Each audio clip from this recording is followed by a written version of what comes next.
সাধুসঙ্গ মানে আধ্যাত্মিক কি জ্ঞান প্রদান হবে, নলেজ ট্রান্সমিশন, স্পিরিচুয়াল ডিসকাশন, আধ্যাত্মিক আলোচনা। আর তৃতীয় কি হবে? হৃদয় পরিবর্তন হবে। যে বলছেন সাধুসঙ্গ মানে কি, প্রভাত ইংলিশে বলছেন এটা, মানে প্রথম হচ্ছে নলেজ ট্রান্সমিশন। আমি কোনো বৈষ্ণবের সাথে যখন সংস্পর্শে আসবো, কিছু না কিছু আমি শুনতে পারবো, কিছু না কিছু জানবো, নতুন নতুন তথ্য আমি জানবো, যেটা আগে কখনো শুনিনি, জানিনি। তো প্রথম সিমটম হচ্ছে নলেজ ট্রান্সমিশন, কিছু জ্ঞান আমার কাছে আসবে। আর সেই আলোচনাটা কী হবে, সেই জ্ঞানটা কী হবে? স্পিরিচুয়াল আলোচনা, আধ্যাত্মিক আলোচনা। প্রভুপাদের সাথেও অনেক ব্যক্তিরা আসতেন কথা বলতে, উনি জাগতিক কথা বলতে বলতে আধ্যাত্মিকতার ভিতরে প্রবেশ করাতেন।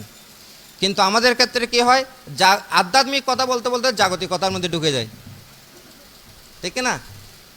মানে আমি মহান ভক্ত থাকলো, মহারাজ থাকলো, গুরুদেব থাকলো, ওনার সাথে কথা বলতে বলতে দেখবেন, লক্ষ্য করবেন, আধ্যাত্মিক কথা বলতে বলতে জাগতিকতার ভিতরে প্রবেশ করি।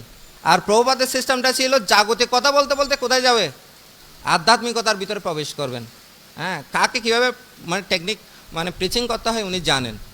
সেজন্য দ্বিতীয় হচ্ছে সাধুসঙ্গ মানে আধ্যাত্মিক আলোচনা হবে। আর তৃতীয় হচ্ছে হার্ট ট্রান্সফরমেশন, হৃদয় পরিবর্তন হবে। না এই সাধুটার এই ভক্তটার এই গুণাবলীটা আমিও লালন করতে চাই, এই ধরনের অনুভব হবে।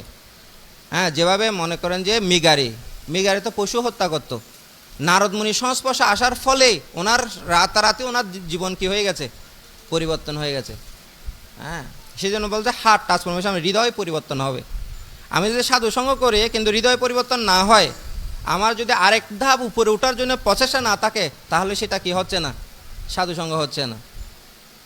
সাধুদের মুখ থেকে, শ্রীমুখ থেকে শুনতে হবে, আর সেই কথাগুলো কি আধ্যাত্মিক আলোচনা হবে।